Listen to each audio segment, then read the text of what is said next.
तो मैं 110 जो मेरा आंसर आएगा, मतलब 1% ऑफ 10 निकालने के बाद मैं उसको ऐड करूंगा, 110 आ जाएगा। तो उस 110 पे अब मैं लगाऊंगा ये 1%।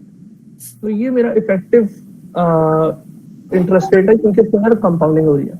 सही है। ठीक है, बात समझ आ रही? सही है। अच्छा, उसके बाद इसकी न्यूमेरिकल्स तो बाद में देखते हैं, पहले शुरू से आ जाते हैं थोड़ा सा।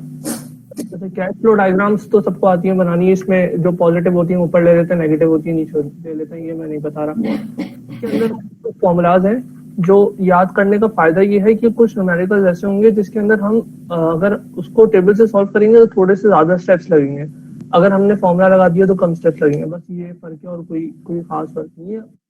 टेबल से भी हो जाएगा और फॉर्मूले से भी हो जाएगा। ये फॉर्मूला लिखे हुए हैं, जैसे ये देखो, अब यहाँ पे फॉर्मूला लिखा हुआ है एफ अपॉन बी का, सही है। तो ये एक फॉर्मूला याद कर लिया, अब पी अपॉन एफ का इन्वर्स ही हो जाएगा इसका फॉर्मूला। ठीक है, इसी तरीके से अगर ए अपॉन एफ का गिवन है, ये लिखा हुआ है, तो एफ अपॉन ए का इसका इन्वर्स हो जाएगा फॉर्मूला। तो फॉर्मूला सिर्फ 2-3 याद करने होते हैं, उसके बाद बाकी सारे उसके इन्वर्स होते हैं। अच्छा, अब ये जैसे एक सवाल ये है जहाँ पे हमें निकालना है, यार आप लोग से जो है ना अपेंडिक्स अपने पास रख लेना, वो काम आएंगे, और कैलकुलेटर भी एक रख लेना अपने पास। अच्छा, यहाँ पे क्या है, suppose that you borrow $8,000 now, promising to repay the loan principal plus accumulated interest in 4 years at 10% per year. How much would you repay at the end of 4 years?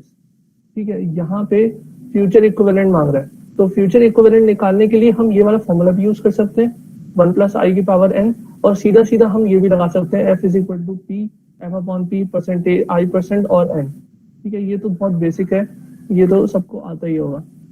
इसी तरीके से, अच्छा, मैं इसका एक कॉन्सेप्ट और समझा दूं, प्रेजेंट वैल्यू का और एन्युइटी का। अब ये एन्युइटी आगे आ रही है, ये सब यार हमाद भाई, अभी जो हाँ। आपने सवाल किया था उसमें हमें ये कैसे पता चलेगा कौन से इंटरेस्ट की बात हो रही है, कि इफेक्टिव की या नॉमिनल की? नहीं, इफेक्टिव नॉमिनल अभी नहीं आ रहा, इफेक्टिव नॉमिनल बाद में आएगा। मैं सिर्फ वो कॉन्सेप्ट बता रहा था कि वो कॉन्सेप्ट क्या है, क्योंकि वो सिंपल कंपाउंड से रिलेट कर रहा था, तो मैंने पहले बता दिया चले, सही ताकि है। समझ में आ जाए। अभी उसकी नॉमेरिकल नहीं आया, वो बाद में आएंगे। अच्छा, यहाँ पे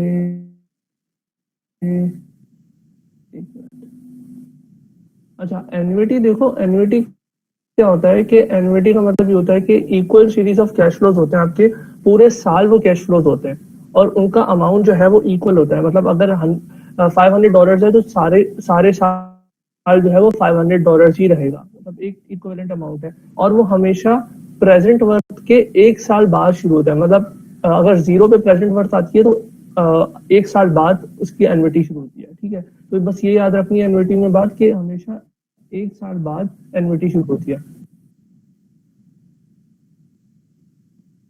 ये देखो यहाँ पे लिखा भी है, P occurs one interest period before the first day, F occurs at the same time as the last day, और A occurs at the end of the periods 1 through n। इसका मतलब ये कि A हमेशा एक से लेके, जैसे अगर n की वैल्यू 10 है तो एक से लेके 10 तक जो है A चलता रहेगा। P के बाद P जो है एन्युइटी से एक वैल्यू पहले आएगा, मतलब अगर एन्युइटी अगर थर्ड पे आ रही है तो P सेकंड पे आएगी, एन्युइटी अगर फर्स्ट पे आ रही है तो P जीरो पे आएगी।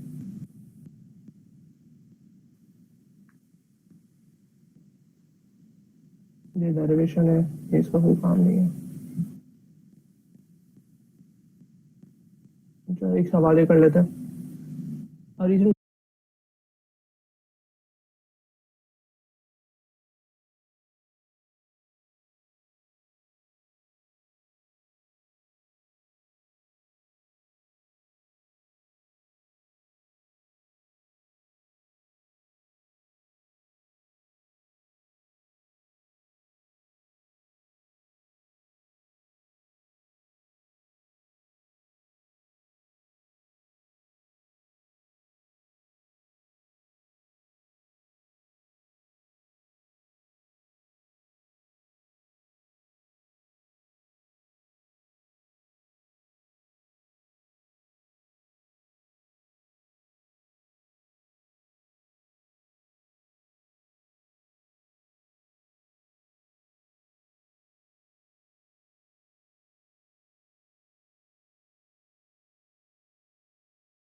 अरे ये वाला सवाल है मेरे ख्याल से, हाँ ये वाला सवाल है।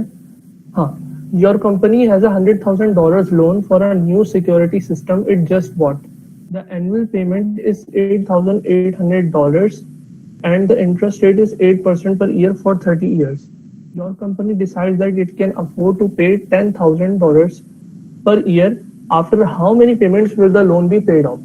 अब इस सवाल को अगर हम गौर से देखें तो प्रेजेंट वर्ड जो है ना हमें 100,000 दी हुई है और उसके हिसाब से 8% इंटरेस्ट के हिसाब से और जो है अगर 30 इयर्स हमने ले लिया होता तो उसके हिसाब से जो हमारी एनुअल पेमेंट होती है वो 8,800 होती है। लेकिन हमारी कंपनी ने बोला कि नहीं हम 8,800 नहीं पे करेंगे, हमारे पास पैसे ज्यादा है, हम 10,000 पे कर देंगे ताकि जल्दी जल्दी पेमेंट निपट जाए। तो हम 10,000 पे करेंगे तो उसके हिसाब से हमने निकालनी है, मतलब कि एन्युटी अब जो हमारी होगी वो 10,000 हुई, क्योंकि 8,800 हम पे नहीं कर रहे हैं, हम 10,000 पे कर रहे हैं। ठीक है, तो अब हम उसके हिसाब से चलेंगे। अब यहाँ पे इसने एक चीज निकाल, बस ये यहाँ पे निकाल के इसने शो किया हुआ है कि अगर प्रेजेंट वर्थ हम 100,000 डालें और A/P यूज करते हुए 8% इंटरेस्ट लें और 30 इयर्स का पीरियड लें तो हमारे पास जो है 8,800 की ही एन्युटी आएगी। ये सब चीजें इसने गिवन दी है, लेकिन हमें ये निकालना नहीं है। हमें निकालना ये कि अगर हम प्रेजेंट वर्थ उतनी ही रखें, लेकिन अगर हम टाइम पीरियड जो है जो हमारा टाइम पीरियड कितना हो जाएगा अगर हम 10,000 जो है वो पे करें बजाय इसके कि हम 8,800 पे करें एन्युटी, तो हमें ये चीज निकालनी है। अब ये सवाल दो तरीके से सॉल्व हो सकता है।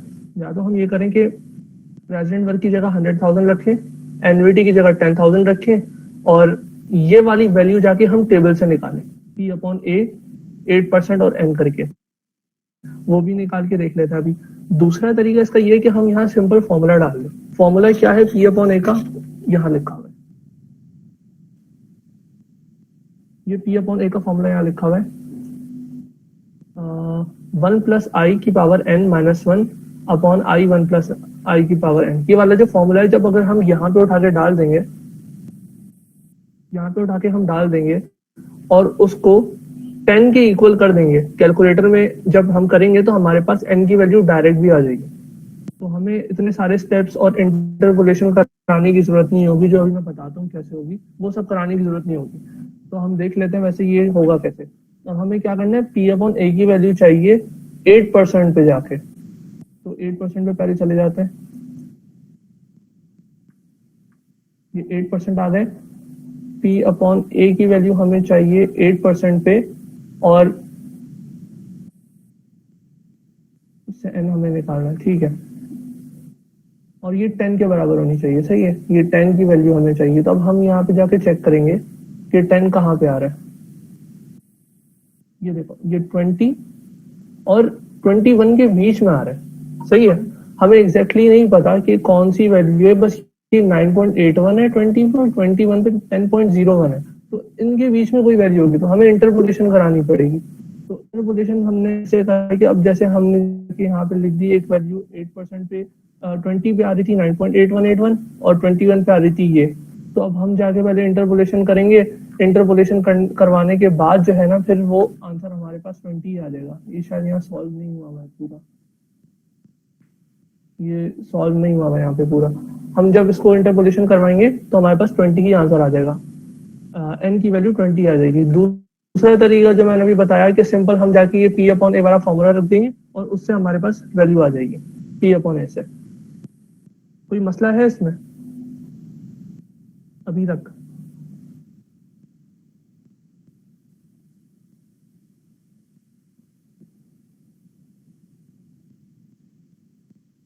यार ये ऊपर वाला भी कराओगे एक दफा? कौन सा वाला? ये इसका ये जो चल रहा है इसमें 2 टेबलें आई हुई है ना, हाँ ये वाला। अच्छा, after years of being a poor debt incumbent college student, you decide that you want to pay for your dream car in cash. Not having enough money now, you decide to specifically put money away each year in a dream car fund. The car you want to buy will cost $60,000 in 8 years. You are going to put aside $6,000 each year for 8 years. मतलब ये annuity बता रहा है, ये annuity दे रहा है, और जो ये बता रहा है ये फ्यूचर वैल्यू है, मतलब जो बाय आपको करनी है वो 60,000 की होगी 8 साल बाद, और टाइम पीरियड बता रहा है 8 साल का, इंटरेस्ट रेट पूछ रहा है, सही है, इंटरेस्ट रेट पूछ रहा है। अब यहाँ पे भी सेम काम कर सकते हैं, या तो हम एफ अपॉन ए का फॉर्मूला डाल दें, तो हमारे पास इंटरेस्ट रेट डायरेक्ट उसी से आ जाएगा, कैलकुलेटर में डालेंगे सॉल्व हो जाएगा, कोई मसला नहीं है। लेकिन अगर कोई टेबल से करना चाहता है तो टेबल से करने का तरीका ये है कि हम यहाँ पे वैल्यूज पुट कराएं, सही है। अब यहाँ एफ अपॉन ए की वैल्यू 10 आ चुकी है, सही है, और 8 जो है हमारे पास वो है क्या कहते हैं ईयर्स है, और i% हमने निकालना है। तो अब हमें यही नहीं पता कि हमें कौन से टेबल पे जाना है, i% नहीं हमें पता ना, तो हम क्या करेंगे, हमें टेबल ढूंढना पड़ेगा। हम इधर चले जाते हैं, एफ अपॉन ए की वैल्यू थी, हाँ एफ अपॉन ए की वैल्यू जो है वो 10 के अराउंड होनी चाहिए, देख लेते हैं। और टाइम पीरियड कितना दिया होता है इसमें, 8 का दिया होता। तो हम यहाँ पे चले जाते हैं। फॉर एग्जाम्पल मैंने 8% का खोला है, तो मैं इधर आता हूँ, एफ अपॉन ए की वैल्यू, अब यहाँ देखो 10.63 दी है, हमें चाहिए 10 की वैल्यू, तो हम थोड़ा सा और ऊपर चले जाते हैं, 10.25 हो गया, 9.89 हो गया। अब ये 9.8975 की वैल्यू में मिल गई 8 पे, सही है, और कितना परसेंट है ये, 6%, और 7% पे हमें मिल गई 10.25 की। तो अब हमें इंटरपोलेशन करानी पड़ेगी यहाँ पे। वही बात है कि अगर हमें नहीं पता ये चीजें, तो हम या तो इंटरपोलेशन से कर लें या हम फॉर्मूला लगा के कर लें। अब देखो यहाँ पे इंटरपोलेशन कराई हुई होगी, ये देखो ये वही निकाला है, 6%, 7%, 10.25 और 9.89 ये वैल्यूज निकाली है। इनको जब ये इंटरपोलेट करवाएंगे तो हमारे पास जो है ना वो एग्जैक्ट परसेंटेज आ जाएगी कि कितना परसेंट इंटरेस्ट हमारा लग रहा है, सही है। सही है, जज़ाकल्लाह। अच्छा, फॉर्मूलाज गिवन होंगे हमें? नहीं, फॉर्मूला याद करने, फॉर्मूला गिवन नहीं होंगे। ये फॉर्मूला तभी मैंने बताया कि 2-3 फॉर्मूला याद कर लो, आगे के जो फॉर्मूलाज होंगे ना वो उसके रिवर्स ही होते हैं। मतलब एफ अपॉन ए का याद कर लो तो एफ अपॉन एफ का उसका रिवर्स ही होगा। ठीक हो गया। ये देखो ये निकाली हुई वैल्यू 6.28% निकाली हुई है, वो 6 और 7 के बीच की वैल्यू आ रही है।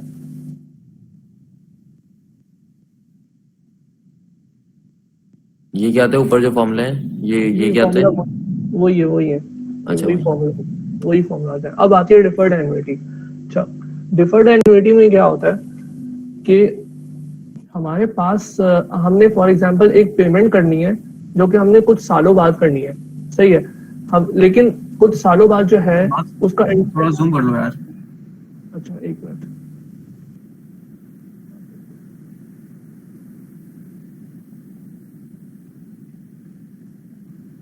सही है। अच्छा, यहाँ देख लेते हैं। All annuity discussed to this point involve the first cash flow being made at the end of the first period and they are called ordinary annuities. अब तक जितनी भी हमने एन्युइटीज की हैं उसमें ये होता है कि हमारी पहली जो पेमेंट होती है वो हमेशा पहले ही साल हो जाती है, सही है, पहले ही पीरियड में हो जाती है, तो हम इसे ऑर्डिनरी एन्युइटी कहते हैं। अगर ऐसी एन्युइटी जिसमें बाद में हमें कभी पेमेंट करनी पड़ती है तो वो होती है डिफर्ड एन्युइटी। फॉर एग्जाम्पल, ये हमारे पास प्रेजेंट टाइम है, सही है, ये हमारे पास जे पीरियड्स है, जे तक पीरियड्स इन्होंने बताए हैं। जे पीरियड बाद मैंने अपनी पेमेंट स्टार्ट करी, मतलब मैंने प्रेजेंट अपनी पेमेंट नहीं करनी, मैंने कुछ टाइम बाद अपनी पेमेंट करनी है, तो ऐसी पेमेंट को हम डिफर्ड एन्युइटी कहते हैं। ऐसी एन्युइटीज जिसको बाद में हमें पे करना हो वो कहलाती है deferred annuity. Deferred annuity is one which start in which the first payment starts some time in the future, सही है। तो अभी इसकी एग्जांपल्स करेंगे तो समझ में आ जाएगा।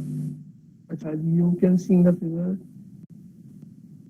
you can see in the figure that the entire framed ordinary annuity has been moved away from the time present or time zero by G period। तो यही बोल रहा है कि कुछ periods, J periods हम इसको बाद में ले गए, present time से बाद में ले गए।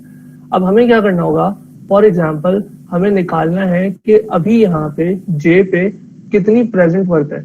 जैसे यहाँ पे निकाला है इसने, present equivalent at the end of period J of an annuity with cash flows of amount A is पीजे निकालने के लिए, मतलब इस जगह पे हमें प्रेजेंट वर्थ निकालने के लिए ए पी अपॉन ए i% और n माइनस जे करना होगा। अब ये n माइनस जे क्या है, मतलब इसके और इसके बीच में जो भी टाइम पीरियड आ रहा है वो हम यहाँ लेंगे, ना पूरा जे लेंगे ना पूरा n लेंगे, n के और जे के पीरियड के बीच में जो आ रहा है, क्योंकि जो भी एन्युइटीज है वो इसके बीच में हमने दी है, सही है। अब उसने हमें बोला कि प्रेजेंट इक्विवेलेंट वर्थ निकालनी है बिल्कुल स्टार्ट में, मतलब कि यहाँ पे the present equivalent of the single amount a age of time 0 will then be, मतलब कि ये जो पी है अब हमें यहाँ निकालना है प्रेजेंट टाइम पे, इस जगह पे, सही है। तो अब हमें इसको उठा के यहाँ लेकर आना है, इसको उठा के हमें यहाँ लेकर आना है। तो अब हम अब हमारे लिए ये जो जे पे जो ये वैल्यू हमने निकाली ना, जो प्रेजेंट जो वैल्यू निकाली जो पीजे है, ये अब हमारी इस टाइम के रिस्पेक्ट से फ्यूचर वैल्यू बन चुकी है, सही है। ये वैल्यू इस टाइम के रिस्पेक्ट से फ्यूचर बन चुकी है। तो अब हमें अभी इस ये तो ऊपर से ही आया है, सही है, ये तो ऊपर से आया है। ये अब हमें P अपॉन F का फॉर्मूला लगाना पड़ेगा, क्योंकि हम फ्यूचर वैल्यू को उठा के प्रेजेंट वैल्यू पे लेकर आ रहे हैं। तो ये इस बात में किसी को कंफ्यूजन तो नहीं है। और हमें I% होगा दिया हुआ, जो भी परसेंटेज गिवन होगी, और J पीरियड, मतलब क्योंकि हम अब J से 0 तक तो J पीरियड 0 है ना, तो हम जो उठा के इसको यहाँ लेकर आ रहे हैं वो J पीरियड लेकर आ रहे हैं। अभी इसका एक सवाल करते हैं तो क्लियर हो जाएगा। ये देखो, illustrate the preceding discussion. Suppose that a father on आवाज खराब हो गई, अब आ रही है सही, आ रही है आवाज? जी आ रही है। सही है। अच्छा, suppose that a father on the day his son is born wishes to determine what amount would have to be paid into an account bearing in 12% per year to provide आवाज नहीं आ रही है हमाद भाई। $2,000 on हमाद भाई आवाज आ रही है। आप सही है। अकाउंट अब अकाउंट में से उसको पैसे निकालने 18वीं 19वीं 20वीं और 21वीं बर्थडे को, अपने बेटे की बर्थडे को, इन बर्थडे को उसने निकालने, और उसको ये पता करना है कि उसने अभी कितने पैसे देने। तो ये determine what amount have to be paid into an account, ठीक है।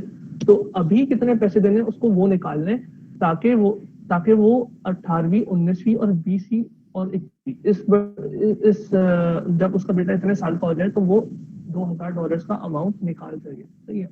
अब क्या करेंगे, हमने पहले ये निकाला कि देखो मैंने बताया था एन्युटी हमेशा 1 साल बाद शुरू होती है, जो हमें जो प्रेजेंट वैल्यू होती है उसकी हमेशा 1 साल बाद शुरू होती है।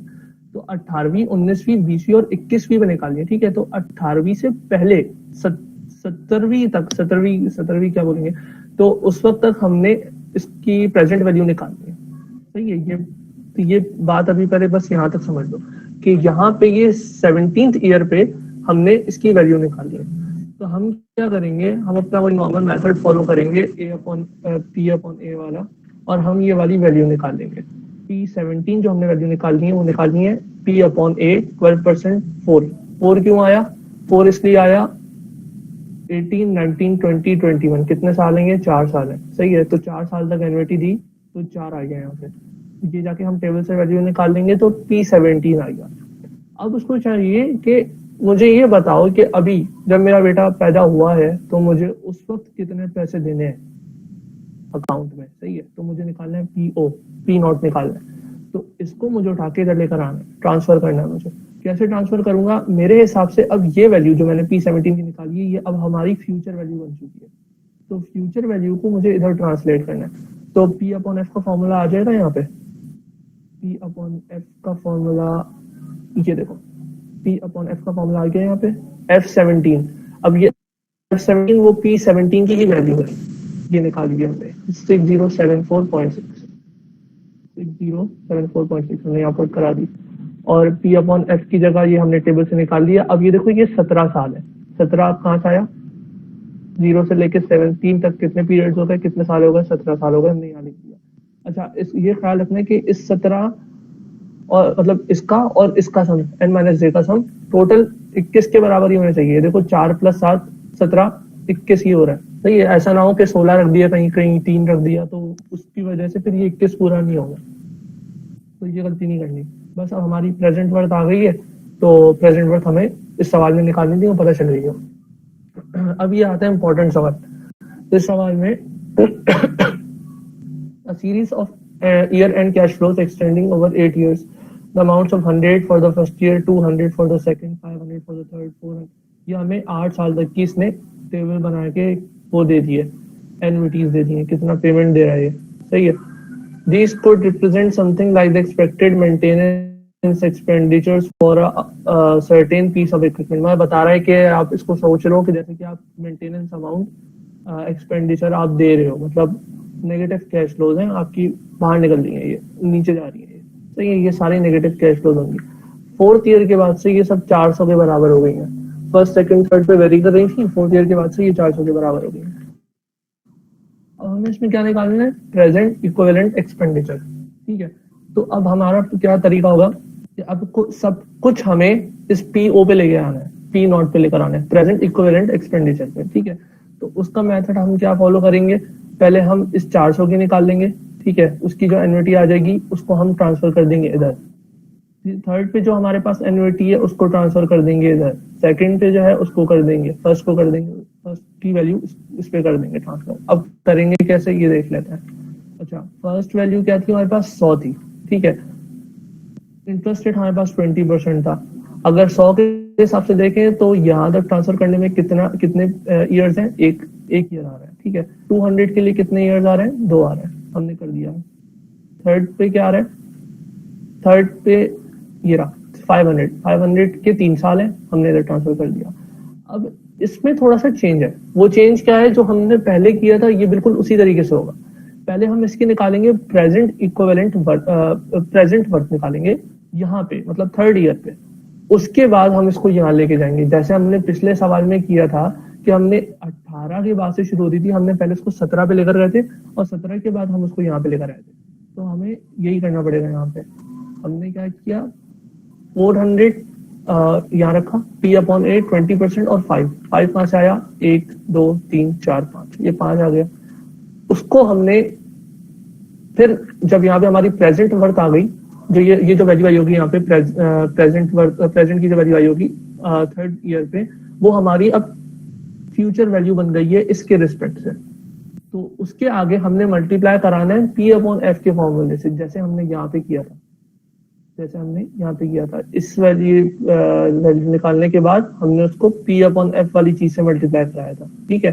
तो हमने जब यहाँ पे वैल्यू निकाल ली, ये रही, जब हमने यहाँ पे वैल्यू निकाली P/A की 20% और 5 साल, उसको मल्टीप्लाई कराया P/F से 20% और 3 साल। 3 कैसे आया, अभी जो हमने वैल्यू निकाली वो 1 साल पहले तक की आई है ना, एक एन्युइटी से 1 साल पहले तक की आती है। तो अब यहाँ से लेके यहाँ तक कितने साल हो गए, 3 साल हो गए। तो हमने 3 यहाँ पे पुट कराया और इसका टोटल भी देख लो, 5 + 3 8 आ रहा है, ठीक है। टोटल हमारे पास 8 है, तो हमारे पास कोई मसला भी नहीं है। उन सबको हम एड अप करा देंगे और हमारे पास ये वैल्यू आ जाएगी P0 की, प्रेजेंट इक्विवेलेंट एक्सपेंडिचर। यहाँ तक कोई मसला है इस सवाल में, सही है ना। आगे बढ़ते हैं। अब निकालें यहाँ पे फ्यूचर इक्विवेलेंट एक्सपेंडिचर। तो हमने क्या करना है कि इसका सबसे आसान तरीका ये है कि हमने प्रेजेंट इक्विवेलेंट एक्सपेंडिचर निकाला है, उसको उठा के सीधा F8 पे 8th ईयर पे ले जाओ, वो F8 बन जाएगा।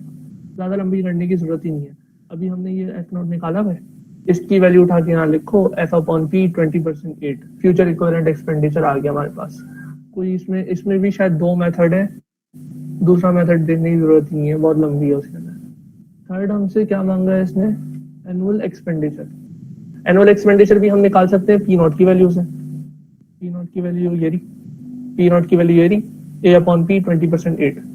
अब ये जो एनुअलिटी आई है ना, ये जो एनुअल इक्विवेलेंट एक्सपेंडिचर आया है, ये एनुअलिटी वो है जब हम सारों को सारी जो मतलब डिफरेंट थी ना, एक में 100 थी, 200 थी, 500 थी और फिर 400 चल रही थी, तो सबको हमने एक इक्विवेलेंट एक्सपेंडिचर में डिवाइड कर दिया। तो अब ये जो 313 जो वैल्यू है ना, ये सारे के सारे सालों में यही वैल्यू चलती रहेगी।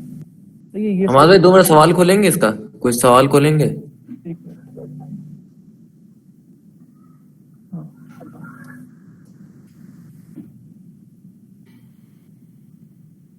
सेट है थैंक यू।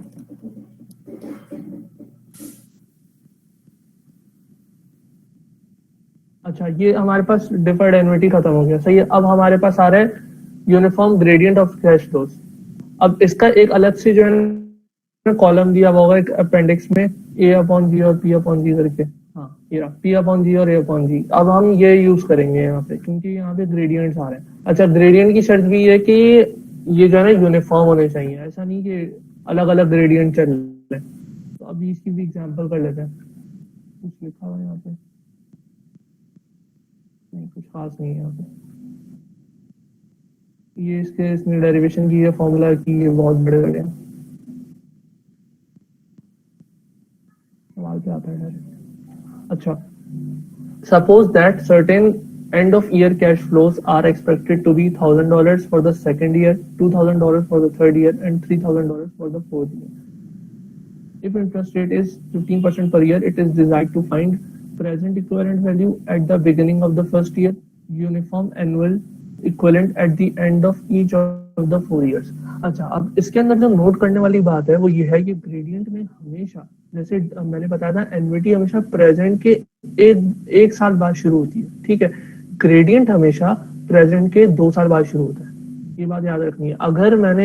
अगर मैं फर्स्ट पे होता, फर्स्ट के हिसाब से बात करता तो मेरा ग्रेडियंट थर्ड से स्टार्ट हो रहा होता। सेकंड के हिसाब से बात करता तो ग्रेडियंट 2 साल बाद फोर्थ से स्टार्ट हो रहा होता। तो ग्रेडियंट हमेशा 2 साल बाद स्टार्ट होगा प्रेजेंट वैल्यू से। अच्छा, ग्रेडियंट की वैल्यू यहाँ पे 1000 है, 1000 से 2000, 2000 से 3000 का जो डिफरेंस आ रहा है वो ग्रेडियंट कहलाएगा। तो ये 1000 वैल्यू है, इंटरेस्ट रेट 15% है, एन जो है वो 4 है, टोटल 4 साल की बात हो रही है। हमने निकालनी है प्रेजेंट इक्विवेलेंट वैल्यू। तो ग्रेडियंट हम ये वाला फॉर्मूला यूज करेंगे, P naught equal to G P upon G 15% 4। अच्छा, आपको ये गलती ना करे कि यहाँ से ये देखिए कि यार यहाँ से स्टार्ट हो रहा है तो मैं 2 3 4 बस 3 रख दो यहाँ पे, ये 3 नहीं रखना यहाँ पे 4 ही आएगा पूरा ग्रेडियंट। बेशक ग्रेडियंट 2 साल बाद स्टार्ट हो रहा है लेकिन 4 आएगा यहाँ पे। और यहाँ से पी अपॉन जी की वैल्यू निकलेगी, एक वैल्यू निकाल लेते हैं यहाँ से, 4% था, ये 4% था, पी अपॉन जी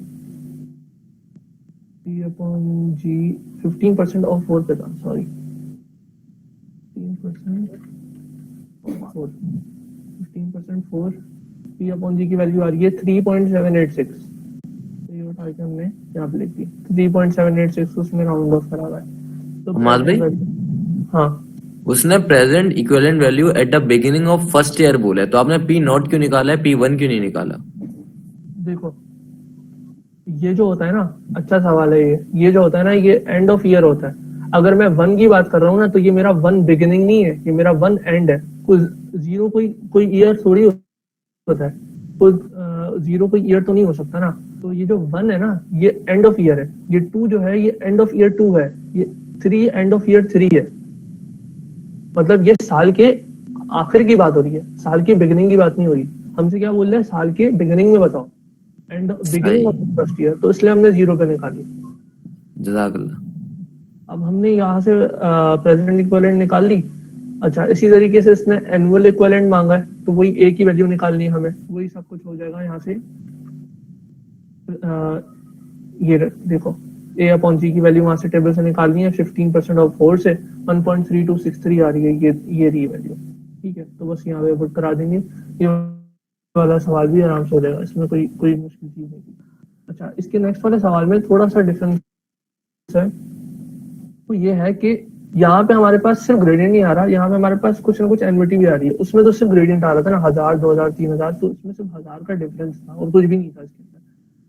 यहाँ पे क्या है कि इसमें हमें इंटरेस्ट रेट दिया हुआ है 15% का, gradient conversion using gradient conversion factors हमें ये सवाल करना है।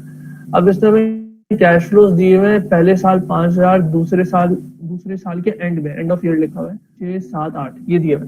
तो अगर मैं इसको तोड़ूं, अगर मैं इसकी कैश फ्लो डायग्राम बना के इसको तोड़ूं तो मेरे पास 5000 तो सारे साल में है, सही है।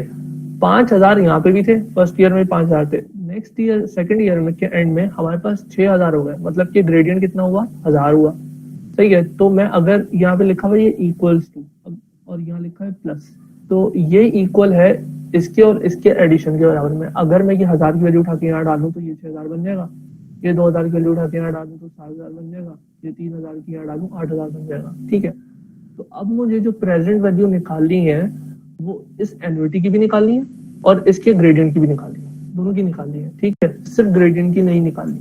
उस वक्त क्या था, सिर्फ 1000 2000 3000 था, तो हमने सिर्फ ग्रेडियंट उठा के निकाल लिया था। अब यहाँ पे एनवीटी की एडिशन आ रही है, तो हमने क्या किया, अपने नॉर्मल तरीके से हमने ए पी अपॉन ए 15% 4 ये कर दिया हमने, और प्लस जी पी अपॉन जी 15% 4, मतलब ये इसकी मैंने पी अपॉन जी करके अलग से वैल्यू निकाली, पी ओ जी कहलाएगी वो, और पी ओ ए जो मैंने निकाली वो एनवीटी की बेसिस पे निकाली, ये वैल्यू आ गई यहाँ पे। ठीक है, ये भी टेबल से आ जाएंगी।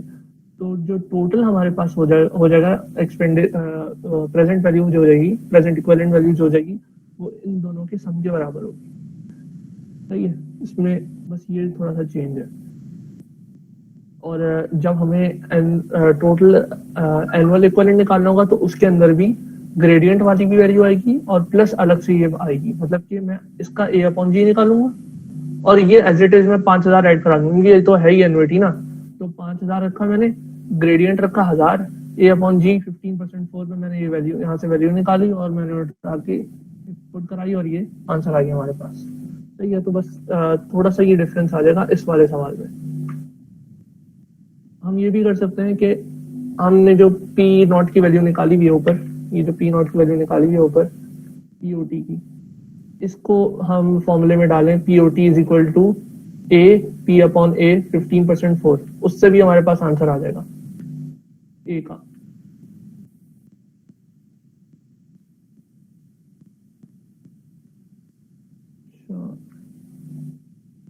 ये क्या है,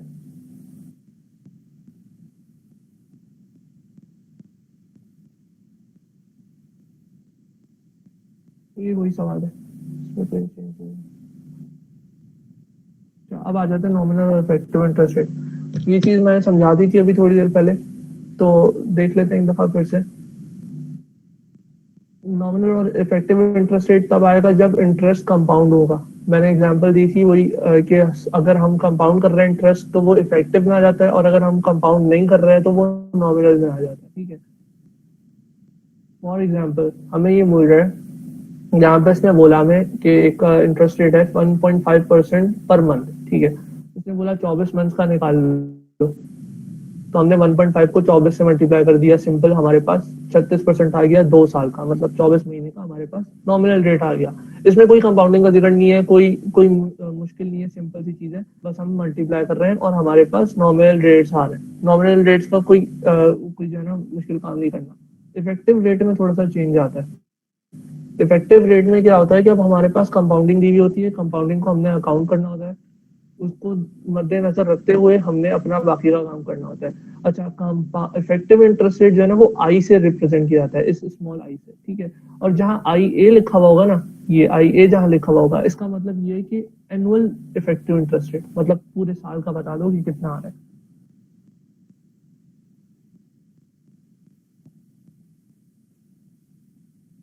हाँ, यहाँ पे थोड़ा सा देख लेते हैं। अच्छा, यहाँ पे लिखा हुआ है,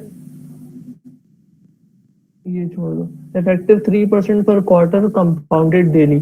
इसका मतलब ये कि जो इफेक्टिव इंटरेस्ट है वो 3% है एक क्वार्टर के हिसाब से दिया हुआ है, और कंपाउंडिंग जो हो रही है वो डेली हो रही है। मतलब क्वार्टर का मतलब क्या है कि पूरे साल में कितने क्वार्टर होते हैं, 4 क्वार्टर होते हैं। 4 क्वार्टर मतलब कितने महीने हो गए, 3 महीने हो गए। ठीक है, 3 6 9 12 इस तरीके से ना, 3 महीने हो गए। हर 3 महीने बाद जो है ना 3% का इफेक्टिव इंटरेस्ट रेट लग रहा है, लेकिन कंपाउंडिंग जो हो रही है ना वो डेली के हिसाब से हो रही है। मतलब कि जो भी मैंने पैसे जमा कराए हैं वो हर दिन के हिसाब से बढ़ते जा रहे हैं, बढ़ते जा रहे हैं, बढ़ते जा रहे हैं। सही है, तो इसका भी सवाल करेंगे ना तो ये ज्यादा क्लियर हो जाएगा।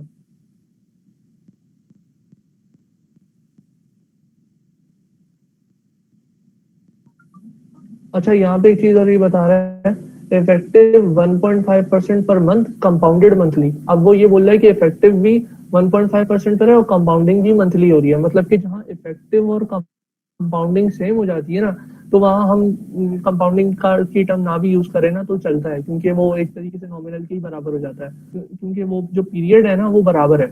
वो कंपाउंडिंग मतलब पहले नहीं हो रही, ऐसा नहीं हो रहा है कि एक इंटरेस्ट रेट बाद में लगा हुआ है, कुछ महीनों बाद लगा हुआ है, और कंपाउंडिंग जो है ना कुछ हफ्तों पहले हो रही है, कंपाउंडिंग होती चली आ रही है, ऐसा नहीं हो रहा। अच्छा, ये कुछ थ्योरी की चीजें हैं, ये बस पढ़ लेना, ये इसमें जो है ना कंपाउंड। अच्छा, कंपाउंडिंग पीरियड इंपॉर्टेंट है। अब कंपाउंडिंग पीरियड का क्या मतलब है, the shortest time unit over which the interest is charged और अर्न्ड। मतलब कि अगर मैं बात कर रहा हूँ कि यहाँ पे देखो जैसे लिखा हुआ है for example 8% per year compounded monthly, तो अच्छा कंपाउंडिंग पीरियड को हम स्मॉल m से रिप्रेजेंट करते हैं, अभी आगे आएगा वो पता लग जाएगा। 8% पर ईयर हमें दिया हुआ है इंटरेस्ट रेट और कंपाउंडेड मंथली, मतलब m की वैल्यू है जो cp m equal to cp, उसकी वैल्यू जो है वो है 12, मतलब कि एक साल में 12 मरतबा कंपाउंडिंग हो रही है, ठीक है। तो m की वैल्यू 12 के बराबर है। कंपाउंडिंग सॉरी उल्टा बोल दिया मैंने, कंपाउंडिंग फ्रीक्वेंसी m के बराबर है और कंपाउंडिंग पीरियड जो है वो मंथली है, ये मंथली जो है ये कंपाउंडिंग पीरियड है, कंपाउंडिंग फ्रीक्वेंसी है m के बराबर, मतलब जो 12 वाली बात मैंने अभी बोली वो उसमें आएगी, कंपाउंडिंग फ्रीक्वेंसी में आएगी। अच्छा ये एक फॉर्मूला है, इफेक्टिव रेट पर compounding period equals to r% पर time period upon m compounding periods, सही है। तो ये फॉर्मूला भी याद रख लेना, I equals to r upon m। r इसमें क्या है, एक परसेंटेज है जो किसी टाइम पीरियड में हमें दी हुई है, फॉर एग्जांपल 8% पर ईयर हमें दिया हुआ है, और कंपाउंडिंग पीरियड हमें निकालना होगा कि कैसे आता है। अब एक मेरी एग्जांपल देख लेते हैं, 8% per year compounded monthly if it has an interest period t of 1 year, एक साल का हमें ये दिया हुआ है इंटरेस्ट पीरियड। कंपाउंडिंग पीरियड जो है, जो सीपी जिसको हम कह रहे हैं, वो 1 मंथ है, क्योंकि यहाँ पे लिखा हुआ है कंपाउंडेड मंथली, तो ये स्टेटमेंट हमारे लिए इंपॉर्टेंट है, कम यहाँ तक कंपाउंडेड मंथली तक, ठीक है। इसी से हमने सारी चीजें निकाल ली है। इंटरेस्ट रेट हमारे पास 8% है और कंपाउंडेड मंथली है, सीपी हो गया 1 हो गया, और कंपाउंडिंग फ्रीक्वेंसी कितनी हो गई, जिसको हम एम से रिप्रेजेंट करते हैं, 12 हो गई, मतलब पूरे साल में 12 मरतबा कंपाउंडिंग हो रही है। और रेट हमें दिया हुआ है, अच्छा अब जैसे दूसरा एक और दिया हुआ है 6% पर ईयर कंपाउंडेड वीकली। अब एक साल में कितने वीक्स होते हैं, 52 वीक्स होते हैं, तो हम लोगों ने कंपाउंडिंग जो की वो 52 मरतबा करी पूरे साल में, ठीक है। तो ये अभी देख लेते, समझ में आ जाएगा। 3 डिफरेंट बैंक्स ये determine the effective rate on the basis of the compounding period for each rate, मतलब अब यहाँ पे हमसे बोल रहा है कि इफेक्टिव इंटरेस्ट रेट निकाल के बता दो, तो 9% पर ईयर दिया हुआ है कंपाउंडेड क्वार्टरली। अच्छा अब इसके अंदर m क्या होगा, कंपाउंडेड क्वार्टरली है, तो एक साल में कितने क्वार्टर्स होते हैं, 4 क्वार्टर्स होते हैं, ठीक है। तो m की वैल्यू तो 4 हो गई, और 9% हमारे पास इंटरेस्ट रेट दिया हुआ है, तो हमने r अपॉन m किया 9/4, तो ये 2.25% के बराबर आ गया, सही हो गया। अच्छा उसके बाद अच्छा ये जो 9% पर ईयर है ये नॉमिनल है, 9% पर ईयर, अगर मैं इस कंपाउंडिंग क्वार्टरली की स्टेटमेंट को गायब कर दूं ना, तो ये 9% पर ईयर नॉमिनल है। सही है। जब तक कंपाउंडेड का वर्ड नहीं आएगा तब तक इफेक्टिव की बात नहीं होगी। अच्छा फिर उसके बाद ये वाला देख लेते हैं, 4.5% पर 6 मंथ्स कंपाउंडेड वीकली, तो एक साल में 52 वीक्स होते हैं, तो 6 महीने में कितने होंगे, 26 होंगे, तो 52/2 26 और 9 से डिवाइड कर दिया, 9 से डिवाइड किया, 4.5% पर 6 मंथ्स, ये बंद है इधर थोड़ा सा, 6 मंथ का निकालना है ना, ये यहाँ पे गलत लिखा हुआ है मेरे ख्याल से, 4.5 होगा यहाँ पे।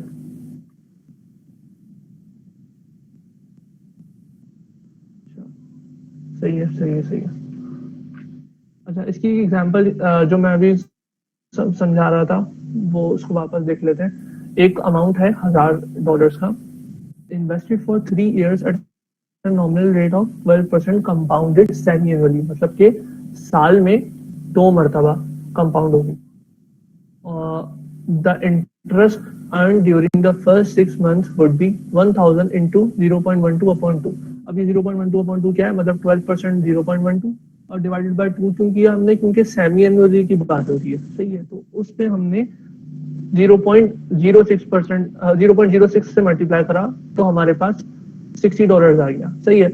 अब हमने प्रेजेंट वैल्यू जो हमने $1000 की डाली थी उसमें ये वैल्यू $60 की जब ऐड करी तो 1060 होगी। अब क्योंकि हम इफेक्टिव इंटरेस्ट निकाल रहे हैं तो अब ये 1060 में लगेगा ये फैक्टर 0.12/2 का, तो ये हमारे पास इफेक्टिव होता है। जब हम अगले इंटरेस्ट रेट पे जो हमारे पास इंटरेस्ट रेट ऐड करने के बाद जो वैल्यू आती है उस पे जब हम परसेंटेज लगाते हैं तो इफेक्टिव इंटरेस्ट रेट हो जाता है, इफेक्टिव वैल्यू हो जाती है।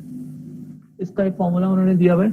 अब आईए का फॉर्मूला दिया हुआ है उन्होंने, आईए क्या था, एनुअल इफेक्टिव इंटरेस्ट रेट, सही है, आई प्लस आर अपॉन एम की पावर m -1, एन क्या था, कंपाउंडिंग पीरियड, आर था प्रेजेंट वैल्यू परसेंटेज थी, इंटरेस्ट रेट परसेंटेज थी, और बाकी ये फॉर्मूले का -1 है। तो ये जब हम यहाँ पे वैल्यू रखेंगे तो हमारे पास पूरे साल की वैल्यू आ जाएगी, पूरे साल में हमने कितना जो है इंटरेस्ट रेट लगाना है।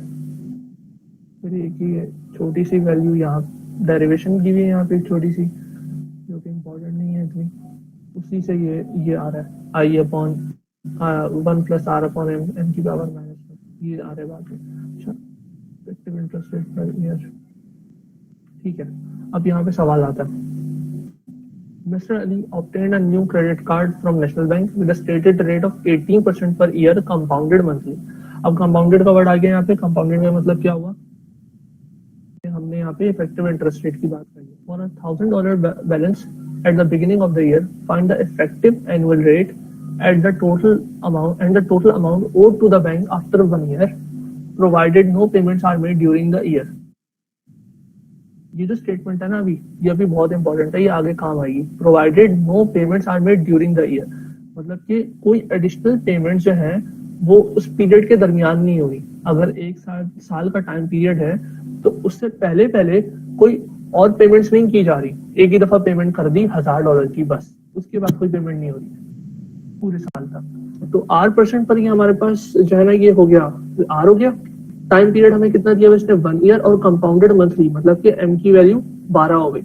और इसने हमें क्या बोला है, IA निकालने का बोला है, तो हम सिंपल फॉर्मूले में पुट कराएंगे। ये हमारा फॉर्मूला ये है ना IA का, इसमें फॉर्मूले में पुट कराएंगे तो हमारे पास IA की वैल्यू आ जाएगी। अब हमें क्या करना है, हमें निकालनी है फ्यूचर वैल्यू, मतलब कि अभी जो प्रेजेंट वैल्यू है $1000 की, उसकी फ्यूचर वैल्यू निकालनी है। तो अब जो इंटरेस्ट रेट मैंने निकाला है IA, ये अप्लाई होगा, effective annual interest rate apply होगा उस प्रेजेंट वैल्यू पे। ये 18% मत रख देना उसके अंदर, 18% जो है वो हमारे पास नॉमिनल है, आर की वैल्यू नॉमिनल अप्लाई नहीं हो रहा, इफेक्टिव अप्लाई हो रहा है, ठीक है, कंपाउंडिंग हो रही है। तो हम यहाँ पे जब एफ की वैल्यू निकालेंगे, ये तो देखो फॉर्मूला लगा हुआ है, बाकी वो एफ अपॉन पी वाले फॉर्मूले से भी कर सकते थे। एफ अपॉन ई 19.562%, और टाइम पीरियड कितना है, एक साल है शायद। हमारे इससे पहले ऊपर के सवालों में तो हमने इंटरेस्ट को आई से ही रिप्रेजेंट किया था, पर वो आप बोल रहे हो इफेक्टिव नहीं था। कौन से वाले सवाल में?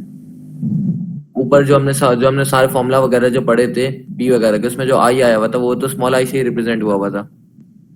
हाँ, लेकिन वैसे अगर ये जो स्मॉल आई आता है ना, ये उसमें कभी भी सवाल में नहीं दिया हुआ था। ये आई हम खुद ले रहे थे, वो आई मतलब वैसे जो ये आई होता है ना, ये स्मॉल उसके लिए यूज होता है, इफेक्टिव के लिए यूज होता है। वैसे अगर नहीं समझ में आ रहा तो इफेक्टिव का वर्ड लिखा हुआ भी होगा या कंपाउंडेड का वर्ड लिखा हुआ होगा, तो आप उसके हिसाब से आई को जो है ना इफेक्टिव ही लेना। सही है, ठीक है, बस वो है आई दोनों 2 मरतबा लिखा हुआ है, दोनों चीजों को आई से रिप्रेजेंट कर रहा है, उससे मसला नहीं होता इतना। Suppose that $100 lump sum amount is invested for one year at a nominal interest rate of 6%। अब ये देखो, अभी यहाँ पे नॉमिनल इंटरेस्ट रेट लिखा हुआ है 6%, फिर आगे लिखा हुआ है कंपाउंडेड क्वार्टरली, मतलब कि इफेक्टिव की बात हो गई। How much is it worth eight the end of the 10th year, मतलब 10 साल के बाद हमें बताना है। अब यहाँ पे $100 हमारे पास प्रेजेंट वैल्यू है जो हमने इन्वेस्ट करी है, 1 साल का हमारे पास टाइम पीरियड है, ठीक है। अच्छा, 6% जो है कंपाउंडेड क्वार्टरली। अब ये जो 6% है ये कंपाउंडेड हो रहा है क्वार्टरली, तो कितने क्वार्टर्स हो गए हमारे साल में, 4 क्वार्टर्स हो गए, तो m की वैल्यू 4 हो गई, ठीक हो गया। अच्छा, यहाँ पे इसने थोड़ा डिफरेंट तरीके से किया, मैंने वैसे थोड़ा सा डिफरेंट तरीके से सॉल्व किया था। इसने मैंने एनुअल वैल्यू निकाल ली थी, उसके बाद मैंने एनुअल वैल्यू से पूरे 4 साल की वैल्यू निकाल ली थी। मैं अभी समझाता हूँ मैंने क्या किया था। ये यहाँ तक तो समझ में आ गया होगा।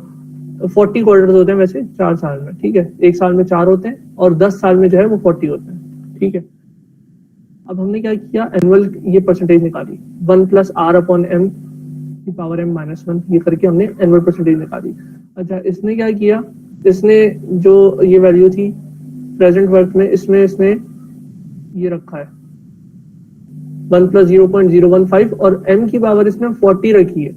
40 क्यों रखी है, क्योंकि एक साल में पूरे 10 साल में 40 क्वार्टर होते हैं, लेकिन यहाँ जो आई वो रख रहा है ना, वो आई स्मॉल वाला रख रहा है, आई ए नहीं रख रहा। ये स्मॉल वाला जो कि 0.015% गिवन था, कहाँ गया,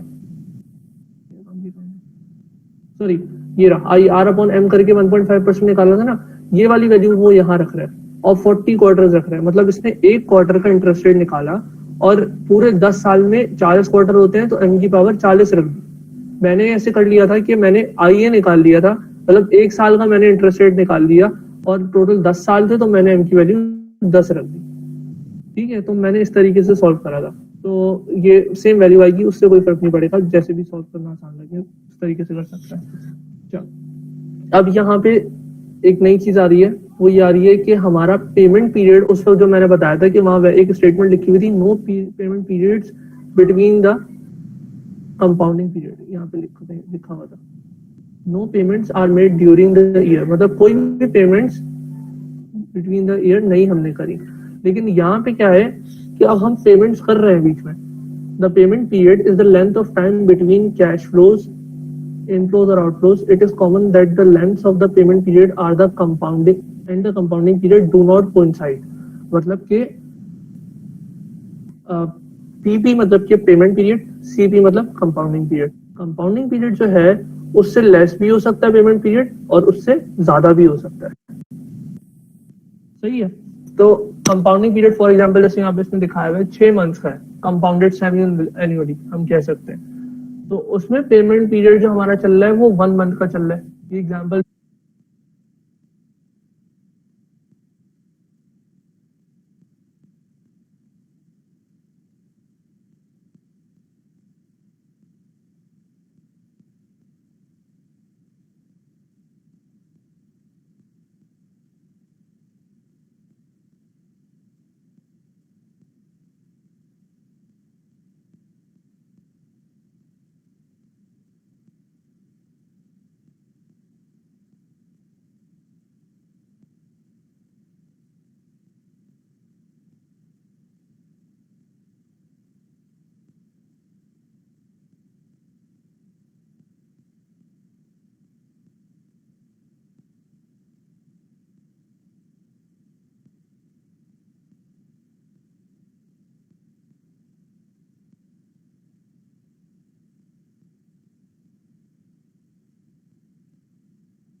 बस आवाज नहीं आ रही है अगर तुम कुछ बोल रहे हो तो।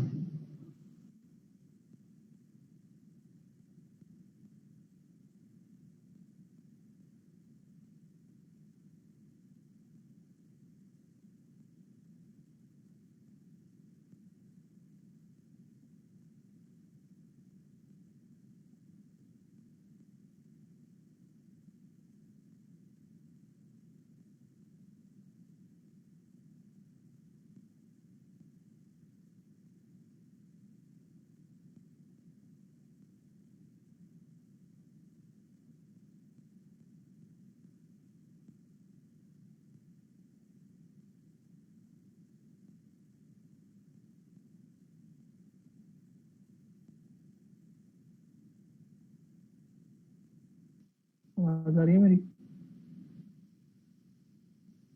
हेलो। हाँ आ रही है आवाज। अच्छा, शादी तुम क्या बोल रहे थे आई और आई की? यार वो ऊपर इसका जो तुमने कॉन्सेप्ट दिया होगा जरा वो दो, आई और आई ए क्या फर्क होता है जरा? यार देखो, आई क्या होता है कि आपको एक पर्टिकुलर टाइम पीरियड पे आपने इफेक्टिव इंटरेस्ट रेट निकाल दिया, ठीक है। और जब मैंने आई ए बोल दिया ना, इसका मतलब कि मैं इफेक्टिव एनुअल इंटरेस्ट रेट निकाल रहा हूँ, मतलब यार ये इफेक्टिव क्या चीज है और आर भी ना, ये इसकी तीनों टर्मिनोलॉजीज बता दो, आई आर एम और आई एल। अच्छा, आर मतलब ये कि मुझे कोई भी नॉमिनल जो है वो इंटरेस्ट रेट दिया हुआ है, जैसे इस सवाल में दिया हुआ है, जैसे 6% दिया हुआ है, ठीक है। अच्छा नॉमिनल बोले तो? नॉमिनल मतलब ये कि कोई भी इंटरेस्ट रेट तुम्हें दिया हुआ है, लेकिन उसमें ये नहीं बताया हुआ है कि उसमें कंपाउंडिंग हो रही है या क्या हो रही है, कुछ भी नहीं हो रही, कंपाउंडिंग नहीं हो रही, ठीक है, कुछ बताया हुआ नहीं है उसके अंदर, तो इसका मतलब ये कि वो नॉमिनल है, सही। ठीक है। और अगर इफेक्टिव। आगे अगर उसने बोल दिया कि कंपाउंडेड क्वार्टरली, कंपाउंडेड का वर्ड जहाँ पे आ जाएगा ना, इसका मतलब ये कि इफेक्टिव इंटरेस्ट रेट की बात हो रही है, सही सही। ठीक है। तो अब यहाँ पे इफेक्टिव इंटरेस्ट रेट हमें निकालना है, ठीक है। नॉमिनल इंटरेस्ट रेट का हमारा कोई खास काम नहीं है इस पूरे जो है सवालों में, हमें इफेक्टिव पे ही काम करना है। तो आइए, जब तुम बोलोगे ना तो इसका मतलब कि तुम्हें एनुअल निकालना है। ये formula I is equal to R upon M. अब यहाँ देखो आई ए नहीं लिखा हुआ, ये सिर्फ हमें इंटरेस्ट रेट निकालना है for a particular time period. तो ये इफेक्टिव है ना? आई जो है ये इफेक्टिव? हाँ, ये इफेक्टिव है, इफेक्टिव रेट पर कंपाउंडिंग पीरियड। कंपाउंडिंग पीरियड क्या था हमारा? क्वार्टरली। तो आई हमने निकाला पर क्वार्टर, 1.5% पर क्वार्टर, सही है, ये हमारा पर कंपाउंडिंग पीरियड हो गया। अब ये बोल रहा है कि आई ए निकालो, एनुअल निकालो। उसके लिए हम ये वाला फॉर्मूला यूज करेंगे, 1 plus R upon M. R upon M इधर से आया -1 और ये एम पावर में आ जाएगा। तो ये हम जो निकालेंगे ये हमारे पास एनुअल इंटरेस्ट रेट होगा, एनुअल इफेक्टिव इंटरेस्ट रेट। सही सही सही है, थैंक यू। और एम वो हमारी फ्रीक्वेंसी होती है ना कुछ? हाँ, एम हमारे पास कंपाउंडिंग फ्रीक्वेंसी होती है कि साल की बात हो रही है यहाँ पे, तो साल में कितने क्वार्टर हैं? 4 क्वार्टर हैं, तो 4 आ गए यहाँ पे। सही सही। ये जो फ्रीक्वेंसी होती है किसकी निकाली जाती है? फ्रीक्वेंसी समझा नहीं तुम्हारा सवाल। मतलब कहते हैं ना कि फ्रीक्वेंसी किसकी निकालते हैं हम लोग, जैसे क्या करके हमने कंपाउंडिंग की।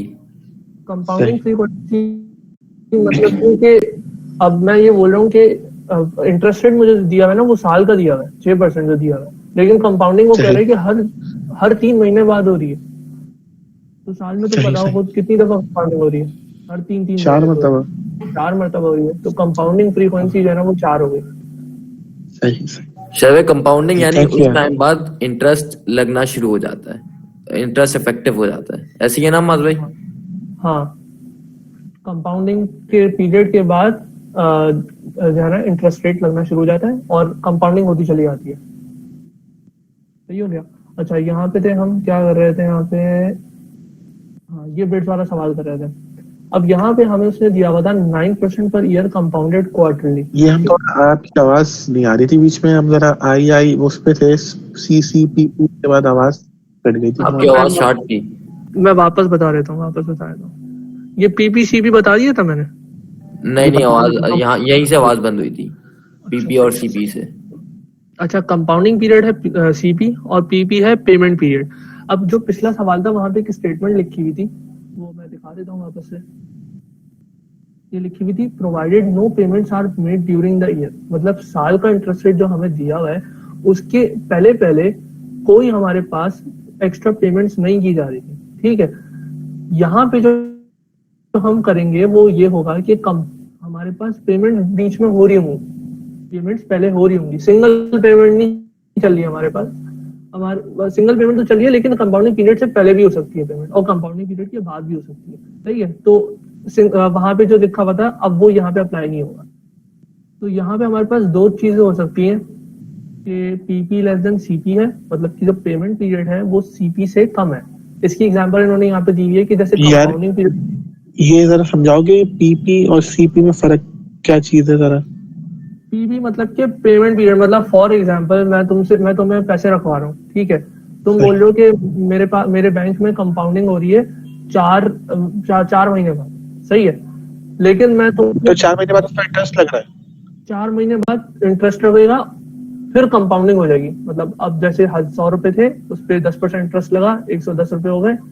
अब बाकी फिर मजीद जो इंटरेस्ट लगेगा वो मजीद 4 महीने बाद लगेगा, लेकिन सही, 110 पे लगेगा, 100 पे नहीं लगेगा। सही, तो तुमने कंपाउंडिंग पीरियड सेट किया हुआ था 4 महीने। मैं सही। तुम्हें पेमेंट कर रहा हूँ हर महीने, एक दफा सही, पेमेंट सही। करके छोड़ दिया मैंने। मैं 100 जो रुपए तुम्हें दे रहा हूँ ना, वो पहले साल भी दे रहा हूँ, दूसरे भी दे रहा हूँ, तीसरे भी दे रहा हूँ, चौथे भी दे रहा हूँ, पूरे 4 साल तक मैं तुम्हें पेमेंट्स कर रहा हूँ। तो मेरा पेमेंट पीरियड जो है वो 1 मंथ है, सही, और सही, मेरा कंपाउंडिंग पीरियड जो है वो 4 महीने। सही, सही, सही, सही, थैंक यू यार। ये है इसके अंदर। अच्छा, अब इसमें एक और केस भी आ सकता है कि पेमेंट पीरियड जो है वो कंपाउंडिंग पीरियड से ज्यादा हो जाए। पेमेंट पीरियड कंपाउंडिंग पीरियड से ज्यादा हो जाए, मतलब अगर मुझे ये बोला जाए कि 1 साल बाद जो है मैं 1 साल बाद पेमेंट कर रहा हूँ, लेकिन कंपाउंडिंग पीरियड जो है वो 3 महीने का था। पहले केस में क्या था कि मैं कंपाउंडिंग पीरियड ज्यादा था और पेमेंट मैं करे जा रहा था हर साल। इसमें क्या है कि मैं एक दफा पेमेंट कर रहा हूँ साल के एंड में जैसे कर रहा हूँ फॉर एग्जांपल, और कंपाउंडिंग पीरियड 3 महीने। तो यहाँ पीपी ग्रेटर देन सीपी हो सकता है इस केस में, ठीक है। तो अब इसका सवाल करेंगे, समझ में आ जाएगा। तो बिट्स का हम कर रहे थे। अच्छा, यहाँ पे मैंने एक और स्टेटमेंट हाईलाइट की थी, वो ये थी, Visteon will make payments on a semi-annually basis only। अब यहाँ पे क्या हो रहा है कि यहाँ पे जो बिट्स दी हुई है 9% पर ईयर कंपाउंडेड क्वार्टरली, और ये जो 3% पर ईयर कंपाउंडेड क्वार्टरली, और ये कंपाउंडेड मंथली, ये सारी की सारी पेमेंट्स जो है वो कंपाउंड हो रही है एक कम टाइम पे। मतलब ये क्वार्टरली का मतलब 3 महीने, मंथली का मतलब 1 महीना। और हमें पेमेंट्स कब करनी है? सेमी एनुअली बेसिस पे करनी है, यहाँ पे लिखा हुआ है। तो सेमी एनुअली बेसिस मतलब कि कंपाउंडिंग पीरियड जो है वो पेमेंट पीरियड से कम है। ठीक हो गया। अब हम ये वाला टेबल देखते हैं। यहाँ पे इसने हमें बोला determine the effective rate for each bit on the basis of semi annual and construct cash flow diagram. Cash flow diagram यहाँ बनी हुई नहीं है, मैंने बनाई थी, वो मैं भेज दूंगा ग्रुप पे। इफेक्टिव रेट निकालना है हमें हर जो है बिट का, ठीक है। तो हमने क्या किया, ये वाली बिट उठाई 9% पर ईयर कंपाउंडेड क्वार्टरली, ठीक है। और नॉमिनल रेट जो हमें पहले निकालना है वो पहले 6 महीने का निकाल लो। 6 महीने का क्यों निकाल रहे हैं? क्योंकि वहां स्टेटमेंट लिखी हुई थी कि Visteon will make payments on a semi-annually basis only। हर 6 महीने बाद पेमेंट करेगा। तो पहले तो आसान सी चीज कर लो कि 6 महीने में कितना तुम्हारे पास नॉमिनल रेट बनेगा वो निकाल लो, ठीक है। हमने निकाल लिया 4.5%। अच्छा, अब यहाँ पे M जो है उसका फॉर्मूला है CP upon PP, compounding period upon payment period for 6 months. अब देखो यहाँ पे कंपाउंडिंग पीरियड कितना था? क्वार्टरली था, ठीक है। तो कितने 6 महीने में कितनी दफा कंपाउंडिंग हो रही है? 2 दफा कंपाउंडिंग हो रही है। पहले 3 महीने बाद होगी, फिर 6 महीने, बाकी मजीद 3 महीने बाद होगी, ठीक है। तो टोटल 6 महीने में 2 मरतबा कंपाउंडिंग हो रही है। तो सीपी की जगह 2 रख दिया। पेमेंट पीरियड कितना है? 6 महीने में, 6 महीने के एंड में पेमेंट करेंगे ना, तो पेमेंट की पीरियड क्या हो गया? 1 हो गया। तो M इज इक्वल टू 2 आ गया। तो ये यहाँ तक क्लियर है। उसके बाद हम निकालेंगे interest rate for 6 months, effective interest rate for 6 months. तो हम क्या करेंगे, ये वाला फॉर्मूला यूज करेंगे 1 प्लस आर अपॉन एम की पावर m माइनस 1। और ये 6 महीने के लिए हो रहा है। ये 6 महीने के लिए जो क्यों हो रहा है वो मैंने बता दिया, स्टेटमेंट लिखी है वहां पे।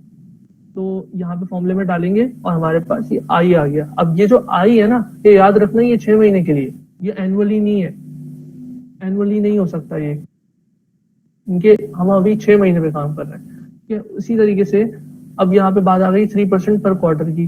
तो 3% अगर क्वार्टरली हो रहा है और कंपाउंड भी क्वार्टरली हो रहा है, उसने बोल दिया, तो पहले तो 6 महीने के लिए हम नॉमिनल इंटरेस्ट रेट निकाल लेते हैं।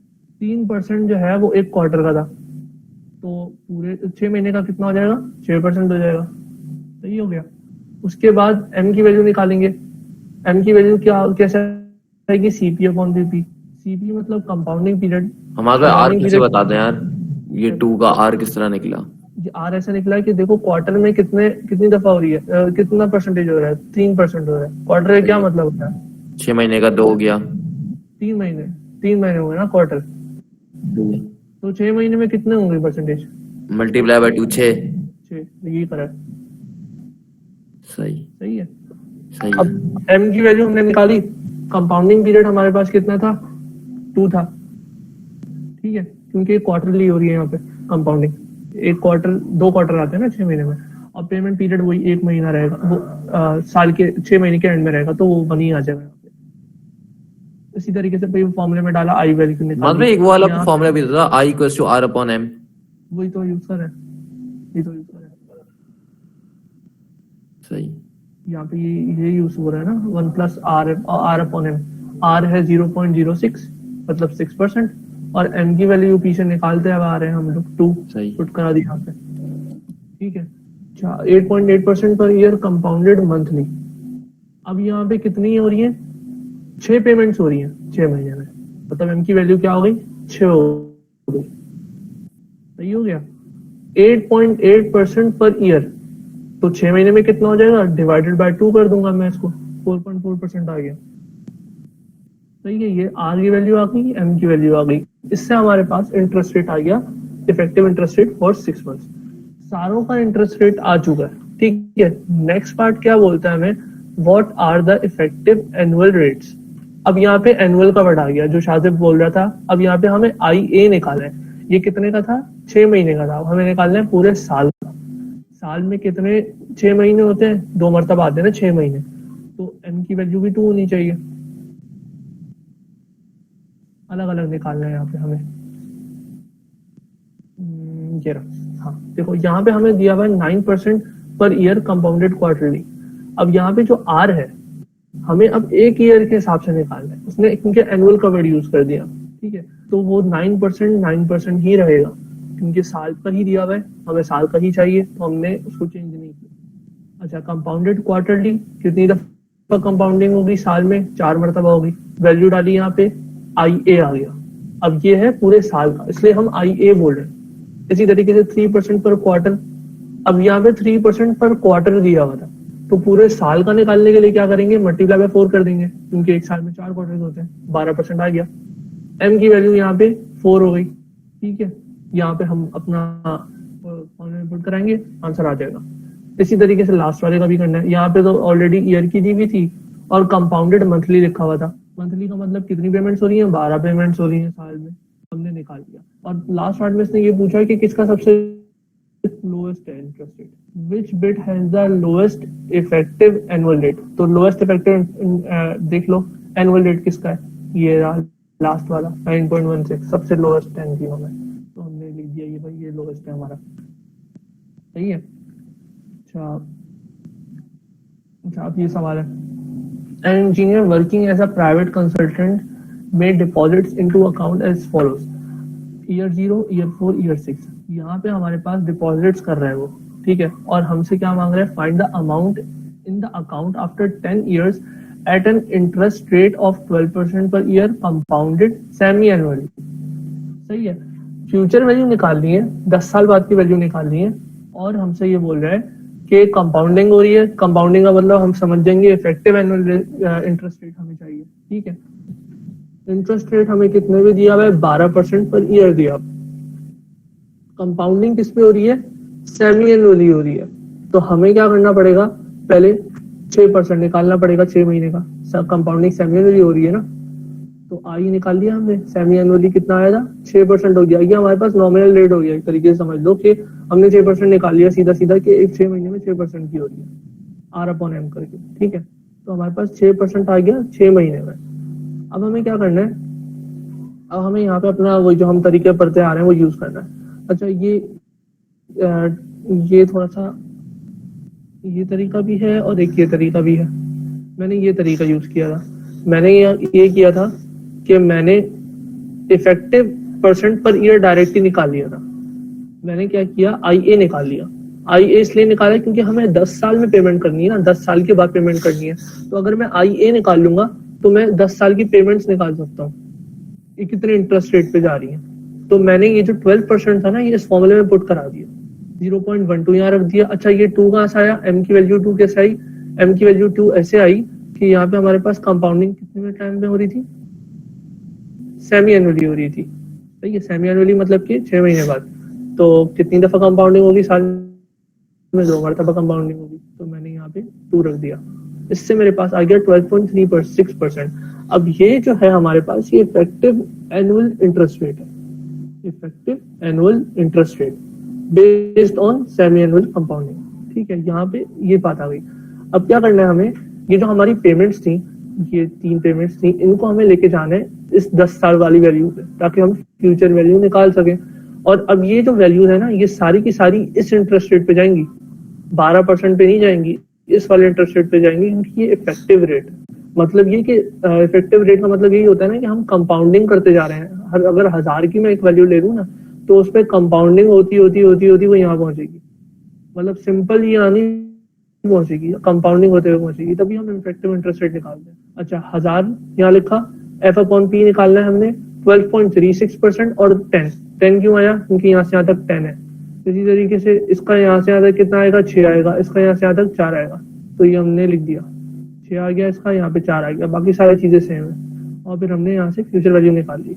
तो ये इसमें ये है, पीपी जो है ना वो ग्रेटर देन सीपी है, मतलब कि हमारे पास जो हम पेमेंट दे रहे हैं वो 10 साल बाद दे रहे हैं, और जो हमारी कंपाउंडिंग हो रही है वो 6 महीने बाद 6 साल बाद हो रही है। एक मिनट, कंपाउंडिंग और कितने बाद हो रही है, हाँ कंपाउंडिंग सॉरी सेमी एनुअली हो रही है, 6 महीने बाद हो रही है, और पेमेंट्स जो है हम कर रहे हैं 10 साल बाद।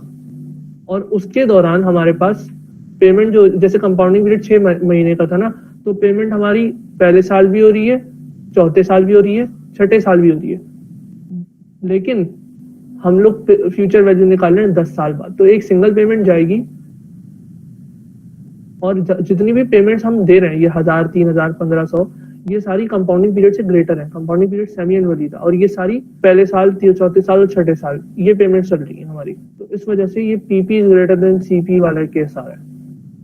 केसेस का वैसे इतना इसमें वो नहीं है, रोल नहीं है, अगर बस सवाल समझ रहे हैं कि हमें करना क्या है।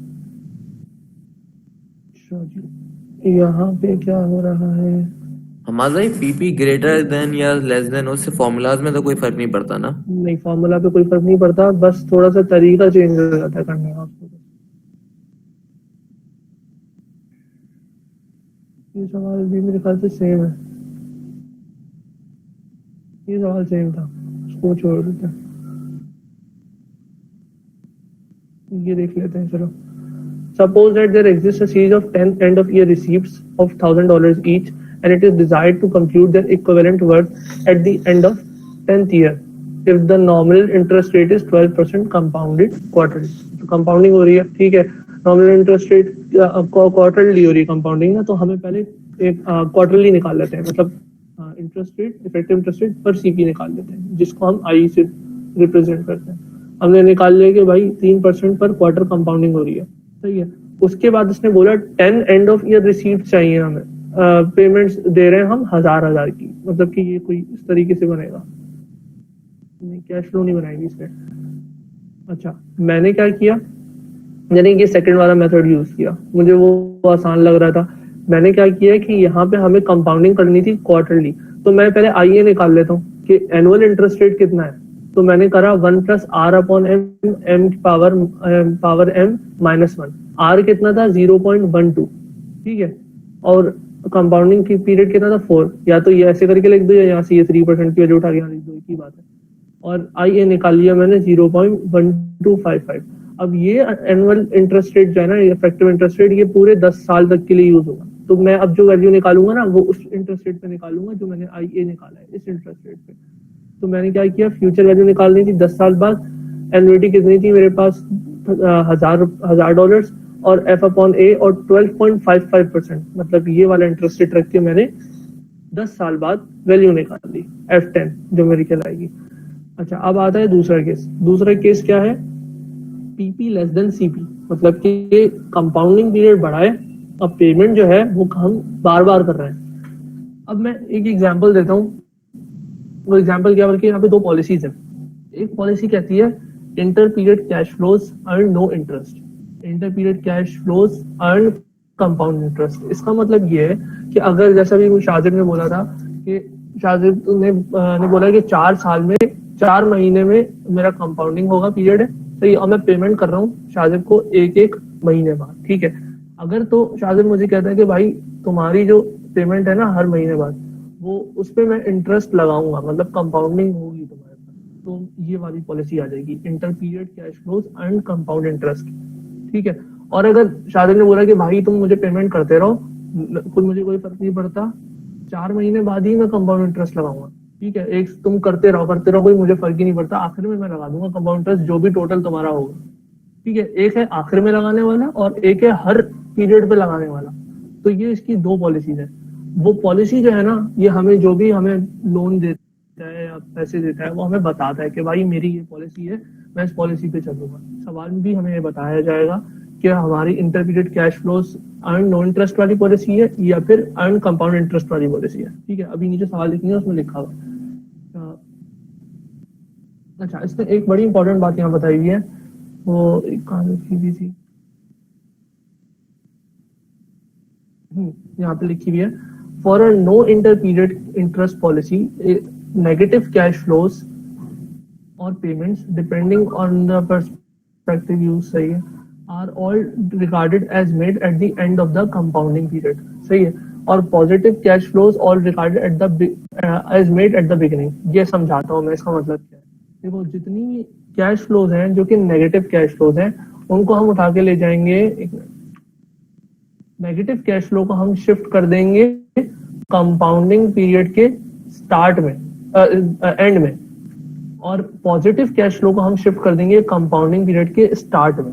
ये चीज याद कर लो बस, कंपाउंडिंग पीरियड के स्टार्ट में शिफ्ट हो जाएगी पॉजिटिव कैश फ्लो और नेगेटिव कैश फ्लो शिफ्ट हो जाएगी and of the compounding period, सही है।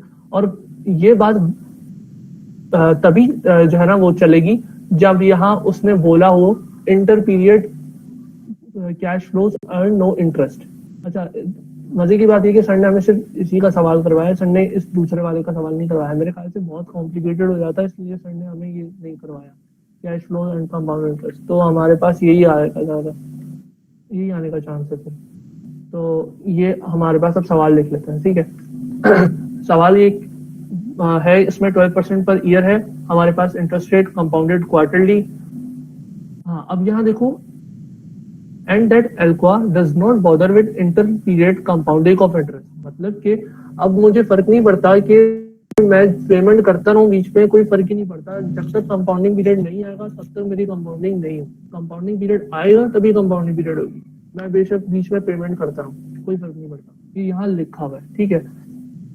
Will Rob's project finances be in the red or black at the end of the year? अच्छा, रेड और ब्लैक का मतलब है कि ब्लैक का मतलब होता है कि प्रॉफिटेबल होना और रेड का मतलब होता है कि लॉस में होना।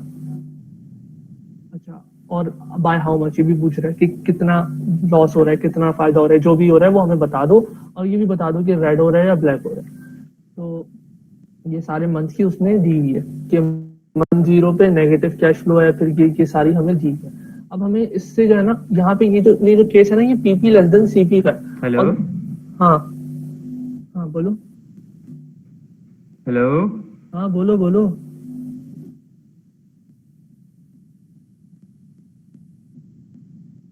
अच्छा, देखो हमने यहाँ इसके पास लगता है आवाज नहीं जा रही। हाँ, आवाज नहीं आ रही इसके पास। हेलो, आ रही है, आवाज आ रही है यार, कोई चैट हेलो। में लिख दो, चैट में लिख दो कोई। आवाज आ रही है? हेलो हमास, तुम्हारी आवाज नहीं आ रही।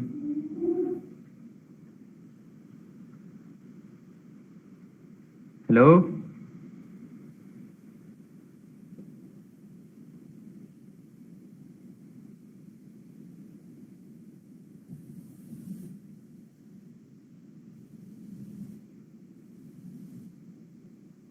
हेलो, हाँ हेलो, आ रही है भाई आवाज। ये क्या है यार?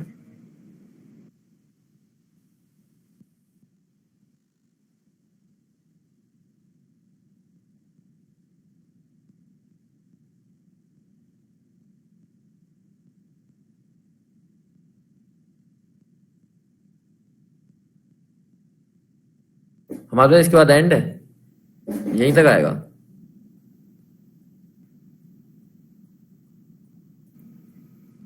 कुछ हेलो, बोलो।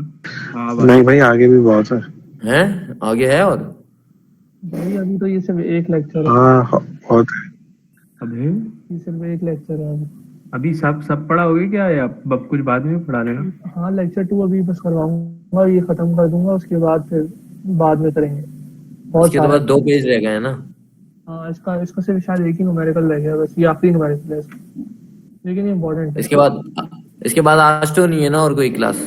नहीं आज नहीं, अब बाकी जो पेमेंट पीरियड और IRR वाला है वो बाद में कर लेंगे। यार लेकिन जब तक खुद नहीं करो ना, जब तक ये दिमाग में बैठेगा नहीं। हाँ, ओहो, चलो खैर, यहाँ पे हम थे, यहाँ पे ये पेमेंट्स हमें दी हुई हैं और नेगेटिव कैश फ्लो और पॉजिटिव कैश फ्लो में दी हुई है कुछ सही, सारे मंथली हमें दी हुई है, हमने इसकी कैश फ्लो डायग्राम बना ली। अच्छा, इसमें कंपाउंडिंग कहाँ हो रही है? कंपाउंडिंग हो रही है यहाँ पे क्वार्टरली, मतलब कि हर 3 महीने बाद होती है। अब इसने हमें बोला था कि नेगेटिव कैश फ्लो जो है उनको शिफ्ट करा दो एंड ऑफ कंपाउंडिंग पीरियड पे और पॉजिटिव कैश फ्लो को शिफ्ट करवा दो बिगिनिंग ऑफ कंपाउंडिंग पीरियड पे। ठीक है, अब ये नेगेटिव कैश फ्लो है, ठीक है, इसको मैंने कहाँ शिफ्ट कराना है? एंड ऑफ कंपाउंडिंग पीरियड है, मतलब मैंने उसको उठा के यहाँ पे लेके आना है, 3 पे लेके आना है। ठीक है, तो ये देखो, ये यहाँ से उठा के 3 पे आ गई। अच्छा, अब ये वाली नेगेटिव कैश फ्लो है और एक ये नेगेटिव कैश फ्लो है, टोटल कितना हो गया इसका? 175। अब इसको भी मैंने उठा के एंड ऑफ कंपाउंडिंग पीरियड में लेके जाना है। एक कंपाउंडिंग पीरियड यहाँ पे था 3 पे और एक था 6 पे, तो अब मैं 3 पे थोड़ी लेके जाऊंगा, अब तो मैं 6 पे लेके जाऊंगा ना, एंड में लेके जाना है कंपाउंडिंग पीरियड के। तो अब दूसरा कंपाउंडिंग पीरियड कहाँ आ रहा था? 6 पे, तो मैंने 175 को उठा के 6 पे लिख दिया। अब ये वाला देखो, ये था $90, इसको लेकर जाना है कंपाउंडिंग पीरियड के शुरू में। एक कंपाउंडिंग पीरियड 6 पे है, एक 9 पे है, तो मुझे शुरू पे लेके जाना है, तो मैं 6 पे लेके जाऊंगा। ठीक है, 120 ऑलरेडी कंपाउंडिंग पीरियड पे था, इसको मैंने हिलाना ही नहीं है। 50 जो था उसको मैं लेकर जाना है एंड ऑफ कंपाउंडिंग पीरियड, तो मैंने इसको 12 पे पहुंचा दिया, तो ये देखो ये 12 यहाँ पे आ गया। ठीक है, ये 45 कहाँ था? इसको मैंने लेकर जाना है बिगिनिंग ऑफ कंपाउंडिंग पीरियड, तो 45 को मैं उठा के यहाँ 9 पे लेकर आऊंगा, 12 पे नहीं लेके जाऊंगा, 9 पे लेकर आऊंगा, तो 120 प्लस 45 हो गया 165। तो देखो ये बन गया, ये 165 हो गया। ये अब देखो सारी जितनी पेमेंट्स हैं वो सारी किसी न किसी कंपाउंडिंग पीरियड पे आ रही है, एक इधर 0, 3, 6, 9, 12 सब इधर आ रही है, कोई बीच में नहीं आ रही। जो बीच में आ रही है उसको हमने हटा दिया। अब ये हमें कब करना है? जब ये PP लेस देन CP वाला केस होगा, इंटर पीरियड कंपाउंडिंग आ रही होगी, inter period compounding with no interest पूरा बोल देता है, जो पहली वाली हमारे पास पॉलिसी है उसके हिसाब से। ठीक है, सेकंड वाली पॉलिसी सर ने नहीं करवाई, तो ये हमने जब यहाँ पे कर दिया उसके बाद हमारा काम बिल्कुल आसान हो गया, कुछ भी नहीं बचा, खत्म हो गया समझो। फिर हमें क्या करना है? सवाल में क्या पूछा? प्रोजेक्ट फाइनेंसेस निकालने हैं eight the end of the year, मतलब 12 पे जाके बस तुम वैल्यूज निकाल दो कि ये इस हिसाब से 12 पे जाके वैल्यू निकाल दो क्या आ रही है। तो अब 150 को देखो, 150 तो वैसे ही 0 पे था, तो मैंने इसको नहीं हिलाया। ये देखो यहाँ पे 150 ना 0 पे था, तो मैंने इसको हिलाया नहीं। जो कंपाउंडिंग पीरियड्स पे लाए कर रहे हैं ना उनको नहीं हिलाना, जो बीच में आ रहे हैं बस उनको उठा के नेगेटिव को हमें पीछे लेके जाना है, आगे लेके जाना है, और पॉजिटिव को हमें पीछे लेके जाना है, ये काम करना है। अच्छा, उसके बाद हमने क्या किया यहाँ पे हाँ, ये हमने निकाला यहाँ पे कंपाउंडिंग हो रही है कितने टाइम में हो रही है? क्वार्टरली हो रही है, कंपाउंडिंग क्वार्टरली हो रही है। तो मैंने इफेक्टिव इंटरेस्ट रेट निकाला R/M से, तो 12% अपॉन 4 करा, 3% पर क्वार्टर आ गया। अच्छा, मेरा सवाल एक ये है कि हमने यहाँ पे IA क्यों नहीं निकाला? मुझे कोई इसका जवाब दे दो अगर समझ में आ गया तो। हमने यहाँ पे IA क्यों नहीं निकाला? मैंने पिछले सवालों में तो IA निकाला था, इधर क्यों नहीं निकाला मैंने IA? हमने इसलिए नहीं निकाला, मंथली है, मंथली है इसलिए। मंथली है इसलिए। ठीक है, IA अगर यहाँ बोल देते तो मुझे 10 साल का निकालना है ना, तो फिर मैं IA निकाल सकता था। IA निकाल के फिर मैं 10 साल के रिस्पेक्ट से अपनी कैश फ्लो शिफ्ट करवाता, लेकिन यहाँ पे बोला ही नहीं है कि मंथली की बात हो रही है, यहाँ पे तो 1 साल है ही नहीं यहाँ पे, तो सिंपल मैंने IA निकाला 3% पर। यार हमारे भाई बताओ, लेक्चर 2 आ रहा है ये वाला, और कौन से लेक्चर आ रहे हैं? यार पहले ये कंप्लीट हो जाए। अच्छा, बस ये आखिरी स्टेप रह गया, ये पहले देख लो। यहाँ पे हमने क्या करा, इसको 150,000 को हमें लेकर आना है कहाँ पे? इधर। तो मैं 12 नहीं लिखूंगा, मैं 4 लिखूंगा, मतलब 4 कंपाउंडिंग पीरियड्स है मेरे, 4, 1, 2, 3, 4 क्यों है? क्योंकि जो मैं 3% लगा रहा हूँ ये क्वार्टर के हिसाब से, तो 1 साल में कितने क्वार्टर हो गए? 4 हो गए। -150,000 इधर आ गया, -200,000 आ गया, और इसको कितने शिफ्ट कराना है? 1, 2, 3, 3 आ गई यहाँ पे वैल्यू। इसी तरीके से -170,000 और इसको यहाँ पे शिफ्ट करा दिया, कितना हो गया ये -175,000, एक मिनट, -175 + 90, ये देखो ये दोनों है ना, तो इसका हम रिजल्टेंट ले लेंगे। तो -170 + 90 175 होगा ये, इसने 170 गलत लिखा हुआ है, 175 है ये, सही है ये चीज। तो इसको कितना शिफ्ट कराना है, 2 शिफ्ट कराना है, 2 पीरियड्स, 2 कंपाउंडिंग पीरियड्स, तो यहाँ 2 आ गया। 165 को शिफ्ट कराना है, 1 पीरियड यहाँ पे आ गया, और यहाँ पे जो है उसको शिफ्ट नहीं करवाना, और नेगेटिव कैश फ्लो है तो माइनस के साथ आ गया बस। फिर जब हम इसकी वैल्यूज निकालेंगे टेबल से तो हमारे पास ये फ्यूचर वैल्यू का आंसर आ जाएगा। बस यहाँ पे हमारा ये वाला जो लेक्चर है ना, ये खत्म होता है यहाँ पे। इसमें अब और कुछ नहीं है, सिर्फ 1-2 स्लाइड्स और हैं जो कि थ्योरी की हैं बस। हाँ बोलो शान, क्या बोल रहे थे? दादा बस ये लेक्चर 2 आ रहा है, मिड के बाद वाले टॉपिक्स में और कौन सा लेक्चर है? यार लेक्चर 2 आ रहा है और एक पेमेंट पीरियड ये वाला आ रहा है, पे बैक एंड IRR, ये लेक्चर वो भी तो 70 पेज हो गए वो। नहीं ये छोटा है, ये शायद 16 पेजेस का है, लेकिन सर ने एक पेज पे 2 स्लाइडें डाली गई, सेट है। तो ये कोई बन रही है 31 स्लाइडें बन रही हैं। ये लेक्चर नंबर कौन सा है? 5 है ये, एक और भी है शायद, एक और भी है कोई, एक मिनट रुको मैं देख लेता हूँ। नहीं शायद यही है बस, 2 है और 5 है अभी तक, बाकी संडे भी नहीं करा। सेट है, जज़ाकल्लाह, माज़ा जज़ाकल्लाह यार। ओके सर, तो किसी को कोई पूछना है तो पूछ लो यार, कोई चीज समझ में नहीं आई है तो। हम जानी बस आपने ये बता दें कि अभी तक इससे पहले जो हम पीपी वाला काम कर रहे थे उसमें ये नहीं करा था ये कि उठा के आगे ले जाओ पीछे ले जाओ, बस ये वाला काम कब करते हैं हमारे पास, जब वो इन पता नहीं क्या आपने एक लफ्ज यूज करा था ना, PP लेस देन CP होगा, जब PP पेमेंट पीरियड है हमारा लेस देन कंपाउंडिंग पीरियड हो। हाँ, सही है। PP ग्रेटर देन CP पे नहीं होगा ये वाला काम। PP ग्रेटर देन CP की पहचान ही अलग है, उसके अंदर इस तरीके से नेगेटिव और पॉजिटिव कैश फ्लोज को हम कंसिडर भी नहीं करेंगे कि हम शिफ्टिंग करा रहे हैं, ये सारा काम कर रहे हैं। अब वो ऊपर हमने जो सवाल किया था इसमें, जैसे ये PP ग्रेटर देन CP था, ये वाला क्या था कि हमारी पेमेंट जो है ना वो हो रही थी कंपाउंडिंग पीरियड के बाद, यहाँ कंपाउंडिंग पीरियड था सेमी एनुअली, मतलब कि 6 महीने। सही, अच्छा हाँ सही, तुमने ये बात तो बता दी। अच्छा ये बताओ कि क्या कहते हैं, हमें पता कैसे चलेगा भी, मतलब हम भाई सारे सवाल देख लिया ना, अब हमें पता कैसे चलेगा यहाँ PP CP वाला काम करना है? मतलब पहले, इससे पहले तो हम ये वाला काम कर ही नहीं रहे थे, बस जो आई आता था उसको लेते थे और सवाल सॉल्व कर देते थे। ठीक है, देखो इस वजह से पता चलेगा कि हमारे पास जो पीछे सवाल था ना उसमें यहाँ लिखा हुआ था Wheatstone will make payments on a semi annually basis only, तो ये यहाँ लिखा हुआ है। इसी तरीके से आगे भी कहीं लिखा हुआ ही था। हाँ लिखा हुआ तो होता है। हाँ, और यहाँ पे हमारी ना जो पेमेंट्स हो रही हैं वो एक से ज्यादा हो रही हैं, और अगर तुम देखो यहाँ पे 1 दफा हो रही है, दूसरी 3 दफा हो रही है यहाँ पे ना, और यहाँ पे तुम अगर जो वो वाला सवाल देखो जिसमें हम डायरेक्ट आई निकाल रहे थे, उसके अंदर हमारे पास एक ही दफा पेमेंट हो रही है। देखो यहाँ पे लिखा हुआ है $100 lump sum amount is invested for 1 year, ये लिखा हुआ है। कोई 2-3 पेमेंट्स नहीं हो रही, यहाँ पे सिर्फ एक पेमेंट हो रही है, हमने उस पर आइए निकाल लिया, या जो भी हमें काम करना है वो हमने कर लिया, एक पेमेंट पे ऐसे करना। जब पेमेंट ज्यादा होंगी ना तो हमने ये वाले PP और CP वाले काम करने हैं। चलो सही है, थैंक यू। बस ये लेगेसी मेंटेन रखना अपनी, अब आज करा है तो कल परसों पे खत्म करा देना। इंशाल्लाह कोशिश होगी, इंशाल्लाह करा देंगे। ठीक है भाई, और कुछ इजाजत है। ओके भाई, हाँ भाई लेक्चर रिकॉर्ड कर लिया ना, सेट है, अल्लाह हाफिज। ओके भाई, अल्लाह हाफिज। भाई अल्लाह।